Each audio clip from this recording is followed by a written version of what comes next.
The lunchbox sat on my desk like a small blue coffin. Its rim glittered with white crystals under the fluorescent light. My life looked polished from the outside. Widowed at 46. Owner of a mid-sized perfume company in D.C. My only child, Benjamin, 31, a managing director at a financial firm.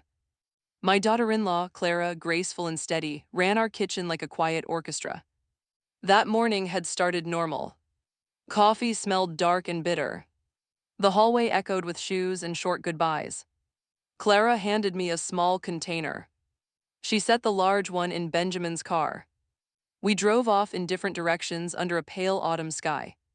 At noon, I realized the mix-up. The blue lunchbox on my desk was Benjamin. I laughed and opened it. Steam rose from ginger chicken. The rim sparkled like a sugared glass at a careless bar. I walked to David's office. He handled safety for our lab. He had been an ER doctor in another life. "Come see this," I said, half smiling. He rubbed the crystals with one finger. He didn't laugh. His face drained the way lights die before a blackout. "Where did this come from?" he asked. "Clara packed it." He exhaled once, shallow and loud. "You need to take your son to the hospital now." The office hummed with printers and voices. Perfume from a test strip stung my nose. The lunchbox felt heavier than metal in my hands. "Why?" I asked. He looked at the ceiling, then back at me. "I'll call toxicology, go." The word toxicology split the room. My mouth went dry. The crystals caught the light, sharp and cold. "What are those crystals?" I asked. David's jaw clenched. "Not sugar," he said. I ran for the elevator, clutching the blue box. The metal doors closed with a sigh. A drop of condensation slid down my wrist and stuck. Something about the smell turned wrong, as if sweetness hit a chemical bite. When the doors opened, I could only think of Benjamin's pale mornings. He had been rubbing his stomach for weeks. I had called it stress. I never imagined this. I sat in the car and stared at the lunchbox. The plastic lid fogged and cleared with my breath. The steering wheel felt cold even in noon sun. David's text arrived. University of Maryland Medical Center, Dr. Miller waiting. The letters swam. I pressed my keys into the ignition. My hand was shaking. A soft metallic taste filled my mouth like blood. One question swallowed all the rest. What exactly did I carry to the hospital that could be killing my son? Two memories return when I close my eyes. They come in clean frames. I never asked for them, but they come anyway. First memory, the engagement dinner. 3 winters ago, private room, old bistro on M Street. Red cloth, candle wax pooling on a brass holder. Clara smiled across the table, face lit soft and even. "Your son saved me," she said, holding my look. "He pulled me out of debt, I won't forget." Benjamin squeezed her hand under the table. He didn't see her eyes shift when she said debt. The bread smelled yeasty and warm. A violin on a speaker scratched at the edges of the room. Clara studied the wine list like a ledger and chose the second most expensive bottle. I thought it was taste. It was calculation. Second memory, the night of the storm. Last spring, thunder sat low over our roof. The power flickered and Clara lit candles in the kitchen. She lined them by the window, all perfectly spaced. I was reading my will at the table because storms always push me toward practical things. Clara poured tea and stood quietly behind me. "What's that?" she asked. "My will," I said. "It splits assets between you two, equal shares." She touched my shoulder just once. Her hand was warm and stayed a second too long. "I'll protect what you built," she said, almost a whisper. Her reflection in the dark window looked like someone new and older. The kitchen smelled like gas before a match. Rain hissed against the back door. On the table sat my silver pen, the one I only used for signatures. It catches the light like a blade. I had added a clause years before. If one of them died first, the other would inherit the full share. At the time, it sounded clean and kind. It sounded like family. Now, staring at the blue lunchbox memory and the silver pen memory, I saw something else. Not kindness. Opportunity. Clara loved order. Clara loved the inside lane. Clara loved scarcity. She had once told me I grew up making one meal last 2 days. I had felt pity. She had felt hunger with teeth. On our first Thanksgiving together, she insisted on handling the turkey alone. Tradition, she said, smiling. She shooed me from the kitchen, then locked the door to keep the heat in. I laughed and let it pass. Locking doors became a habit only in rooms that smelled like food. We bought a lunchbox for Benjamin when he began that new role. He worked late, ate at his desk, saved time. Clara researched containers for a week. She chose the blue one with a latch that clicked twice. Seals perfectly, she said, tapping it twice. 2 clicks, perfect seals. The object kept returning after that. On the counter, on the passenger seat, on the table, always near her elbow. That night after the storm, Clara washed the silver pen with a dish sponge. Grease, she said. It got oil on it. I told her it didn't matter. She washed it anyway, then dried it slowly with a dish towel patterned with thyme sprigs. A detail clicked in my head like a latch closing. Clara liked my pen because it wrote futures. Clara liked my lunchbox because it carried them. Clara liked my will because it decided who had to be alive. I remembered something else from the engagement dinner. The waiter brought dessert menus. Benjamin said, "We're fine," and pushed them away. Clara pulled one back with a playful smile. "Let me choose," she said. She ordered 3 things and tasted each alone before passing them around. Her mouth lingered on sugar. Her eyes stayed on the bill. Her mind sat somewhere between the two. The reveal was simple and cruel in its simplicity. Clara never wanted to belong. Clara wanted to own. I drove to the hospital with the blue lunchbox on my lap. The hinge tapped my knee at every stoplight. The city flashed by in broken mirrors, taxi yellow, glass towers, a library of faces. Benjamin didn't answer my call. I left a text, "Go to the hospital, quietly, no one else needs to know." My thumb hovered, then I added one word, "Please." The emergency department smelled like sanitizer and cold linen. Dr. Miller met me at the door with a clipboard. David had called ahead. I set the lunchbox on a tray. He scraped the crystals into a vial. His eyes moved fast over the food and slower over my face. "Wait here," he said. He walked through swinging doors that flapped like slow birds. The hall light buzzed like a tired insect in a lamp. I stared at a poster about poison control. Green and white. Bold numbers. Smiling cartoon snake. The cartoon looked ridiculous and close. Benjamin texted, "Can't leave yet, board review at 2, are you okay?" I sent back, "No, leave after, don't tell Clara." Dr. Miller returned with a paper in one hand. He didn't sit. "Arsenic," he said. My mouth opened, but no sound came. He continued, "Chronic exposure would match fatigue and stomach pain. Do you have timeline?" 3 weeks, maybe more." He nodded and circled a spot on his form. "Bring your son in today," he said. "We can run blood, urine, hair, call if symptoms spike. No more food from home." From home, I repeated. The words tasted like metal and ash. I left with the written results in a plastic sleeve. The plastic snapped, slick and mean against my fingertips. Outside, the air hit cold and bright. A siren wailed somewhere on K Street, slicing blocks into jagged pieces. Benjamin called at 2:37. "I'm on my way." "Come alone," I said. He arrived, pale but composed. He wore the charcoal suit I bought him for his promotion. He looked 10 when he hugged me. I showed him the paper. He read the word twice, arsenic. He sat. The chair's metal legs squealed on tile. "Clara cooked," he said. "That is a fact," I said. He shook his head like a man waking from a pool. "She wouldn't," he said. "It's absurd." "Let's check the will," I said. He frowned. "The will." We walked to my attorney's office. Mr. Harrison pulled the file without questions. His office smelled like paper and old coffee. The clause sat there neat as a grave. If one dies first, the other inherits the full share. Benjamin's face changed. Not grief. Calculation. It was the first time I saw his father in him. Call the police, he said, voice raw. Not yet, I said. First we keep him alive, I added, meaning him. Mr. Harrison touched his glasses. You can amend the will, he said. Today, if you want. Tomorrow, I said. Tomorrow, loudly. Why loudly? That evening, I told Clara at dinner. I'm meeting Harrison to change my will, I said.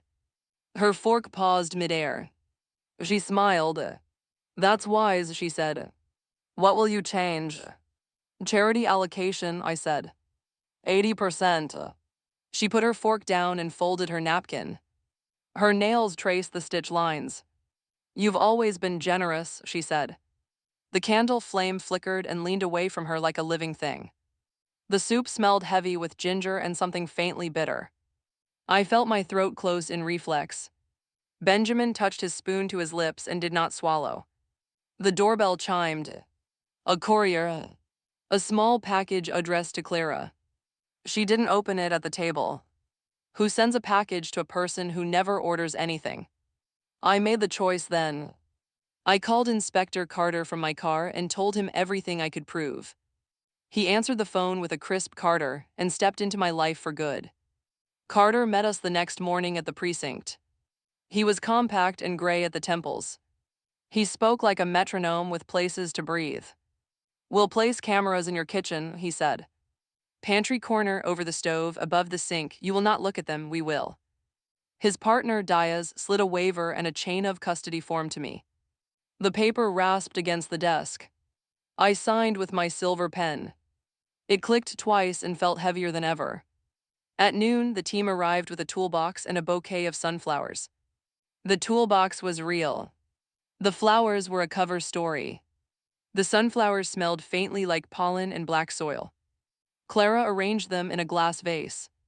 I watched her hands. They were steady and quick.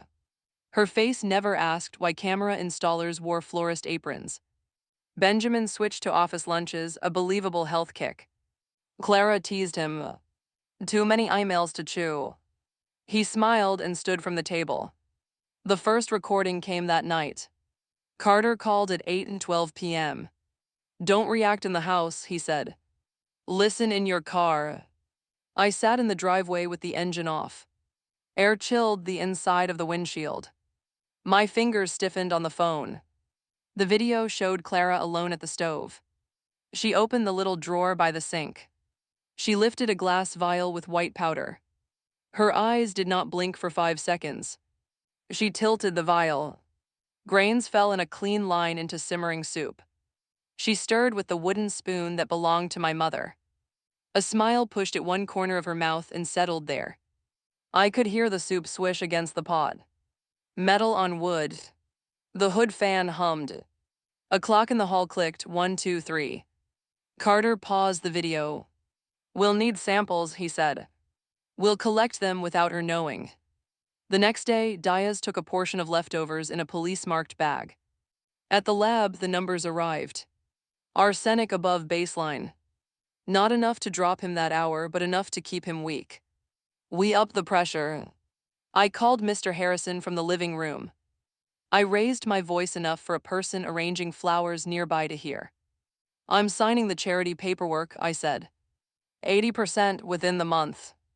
The second recording showed her hands shaking when she measured sugar for the bread. Not the same glass vial, but the same drawer. She opened it often now, always with her body turned to block the view from the hallway. Benjamin played his part. He rubbed his stomach and begged off dinners. He drank tap water from his office cooler. He brought home food and threw it out when she wasn't looking. The third recording came with a sound I still hear. The click of the blue lunchbox latch. Once or twice. Her fingers pressed the seal down hard. Her thumb stroked the lid like it was the back of a sleeping animal. Diaz texted at midnight. Analyzed soup and juice, concentration doubled. I read the numbers. They felt like knives laid neatly on a tray. I walked back into the house. The kitchen carried a soft bleach smell from her nightly clean. The sink was empty. The vase of sunflowers had browned at the edges. My phone buzzed again. Carter asked for a final push. "I'll stage the change," he said. "Make it public. She has to believe the window is closing." I nodded, though he couldn't see it. "Yes," I said. My voice sounded like someone else. The trigger event came the following night. Benjamin took a spoonful, then clutched his stomach hard. He slid off his chair and hit the floor. His breath rasped once, then stopped. Clara screamed. She ran to him. She pressed her ear to his chest. Her hand pressed his ribs and stayed there like she was checking a box. I called 911. The ambulance we had staged arrived in under 5 minutes. Blue lights painted our walls. Neighbors stepped onto porches and covered their mouths with their hands. A bystander from across the street recorded on his phone. His video caught the blue lunchbox on the counter. It caught Clara wiping her hands on a dish towel and stuffing the towel into the trash. Carter walked in with EMTs and took the lunchbox with gloved hands. He bagged the dish towel too. The plastic crinkled loud enough to make Clara flinch. Benjamin lay motionless on the stretcher. His face looked waxy and wrong. Clara leaned close and whispered, "Finally." Carter's microphone picked every letter. The room went still except for the beeping of the microwave clock. I felt the floor tilt. Carter looked at me once and nodded, small and final. That one word, whispered like a prayer, ended all doubt. The hospital room was too bright. Light pooled on the waxed floor.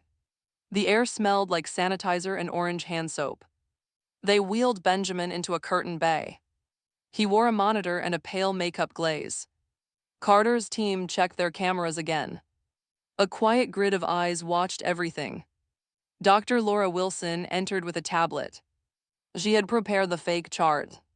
She had also prepared for the real tests. "Hair, blood, urine," she said. "Timeline will show exposure over weeks. We can date the spikes." I stood by the window. Autumn light hit the glass and came back cold. My blouse clung to my back with sweat, then cooled too fast. Clara arrived 40 minutes later. She cried in the hall. She cried at the door. She cried when she saw the flat line on the borrowed monitor. I texted her, "Come to room 12 now." She came. She touched Benjamin's hand. She leaned down and whispered again. This time, the word was different. "Save," she breathed. Dr. Wilson stepped into the room in a lab coat. Her shoes squeaked on linoleum. "Excuse me," she said. "We need to confirm time of death." Clara stepped back. I held my breath until my ribs hurt. In the next room, Carter watched the feed. Diaz called him from the lab. "2 samples tested," she said. "Soup and juice, both positive. Concentration doubled yesterday, tripled today." Carter scribbled times on a pad. So did I. We did not compare notes. We did not need to. Where were we when? I was at my office when the first spike began. Benjamin was at work. Clara was home, prepping meals according to the cameras. Delivery records showed a small package arriving at noon. She took it to the kitchen and opened it with a knife. The sound of the blade on cardboard came through the mic like sand. Carter asked, "Anyone else cook?" "No." "Anyone else access the lunchbox?" "No." "Anyone else know about the will?" "Mr. Harrison, me, Benjamin, you heard me tell her about the change." The lies began small. "Vitamins," Clara said when Diaz asked about the vial. "For immunity." "Which brand?" "A herbal blend." "Name." She looked down at her shoes. Benjamin lay still, then blinked once. He waited for Carter's signal. I wanted to touch his forehead. I pulled my hand back. Dr. Wilson returned after the first round of tests. She spoke in short lines. "Elevated arsenic in hair," she said. "Consistent with repeated ingestion. Latest sample highest. Your son will be okay if we start chelation now." I nodded so hard the room wobbled. Clara pressed her palm to her own chest. "I gave him vitamins," she said again. "For energy." "Where did you buy them?" Dr. Wilson asked. "A market," Clara said. "Which market?" She didn't answer. An officer stepped in with a printer page. Chain of custody established, he said. The sheet listed times, signatures, and the blue lunchbox tagged and sealed. Carter looked at me. We have enough for arrest, he whispered. After one last step. The last step waited behind a curtain and a line we couldn't uncross. David arrived at the hospital cafeteria with 2 coffees. He set one in front of me. I'm in, he said. He had been my colleague for 10 years. He had also been a doctor before that. He crossed the line from consultant to ally in 7 words. We sat in a corner. The coffee tasted burned and human. Overhead vents hummed cool air onto our hands. Carter will press her with the recorded whisper, David said. Then Benjamin sits up, she will have to choose her lie. Back upstairs, Carter brought Clara into a quiet room. He turned on the video from our kitchen. White powder, blue lunchbox, fingerprints on a glass vial. Clara stared at the screen. Her face became a mask. I don't know what that is, she said. Tell me another story, Carter said. His voice stayed calm. He placed the printout beside the screen. Her signature under a delivery receipt. No more stories to change the ink. She looked at me through the glass. She tried a softer angle. Mom, she said. I was trying to help him, he wouldn't rest. Benjamin sat behind the next door on the edge of a hospital bed. He rubbed his eyes and breathed 3 times. He stood. He walked in. Clara's scream cut straight through the glass. Ben. She stumbled backward into a chair. She looked at me for a script and found none. Careful, he said, voice steady. Careful with my heart, with my life. He did not raise his voice. It hurt more than shouting. Clara touched her throat. I made mistakes, she said. I was scared we were losing everything, the charity. It was my mother's money to give, he said. The dilemma stood between us like a person. If I spoke the full truth, I would burn my family. If I kept quiet, I might bury my son. The cost of silence would be his life. The cost of speech would be ours. I chose speech. Clara, I said, I am pressing charges. Something in her face slid away. She exhaled and looked relieved for half a second, like a runner who sees the finished tape. Then fear filled the space even faster. Consequence had teeth. Benjamin filed a leave from work. Tabloids printed rumor and noise. Our company board called an emergency meeting. I stood in front of them with a printed lab report. The paper was heavy and rough. I told them what happened. I told them we would continue production. I told them I would start a foundation for women at risk. Some directors shook their heads. Others nodded. We voted. We stayed open. Carter typed the arrest report. He read the charges. He reached for Clara's hands. She pulled away and then pushed them forward. I watched the cuffs click. They sounded like the lunchbox latch, twice precise. The decision that set the finale was simple. We would stage one last scene, and we would let the truth finish her story. Practical things first. Benjamin started chelation therapy the next morning. The nurses taped gauze to his arm. The tape felt rough under my fingers when I changed it. Carter filed the case. Diaz logged every vial and video. Our lawyer handled press and asked for privacy. I met with Mr. Harrison in his office. We rewrote the will. No survivor clause. A trust for Benjamin with built-in guardrails. 80% to a foundation for women leaving violent homes. 20% to keep the company alive and honest. I visited Clara once with my attorney. We brought nothing. We promised nothing. She signed a statement with her public defender beside her. She said the words again. I wanted the money. I planned it. I was going to wait. I heard about the charity and rushed. Accountability was not neat, but it was real. Benjamin said I ignored signs, I wanted peace. I said I let love blur risk, I was wrong. David said I should have insisted earlier when I saw patterns. Carter said we let the evidence talk. Our company added a rule, 2 sets of eyes on any safety decision. No single gatekeeper in kitchens or labs. We printed the rule and taped it above every sink. The scar stayed. Not dramatic, not on skin. It lived in my hands. They now shake when I hear glass tap metal. I grip the edge of tables until the tremor passes. One clear lesson, honest and small. Trust deserves light. Love stays strong when it stands in light. I will turn on every light I can find. Benjamin took a long walk with me the day he came home. The city smelled like wet leaves and car brakes. We passed a bakery. Sugar hung warm in the air. We didn't go in. We kept walking. We held onto each other lightly and on purpose. At night, I sat at my desk and opened a new file for the foundation. The cursor blinked like a heartbeat. I wrote the mission in 12 words. Safety is a door. We build Ks for those inside. The kitchen felt different now.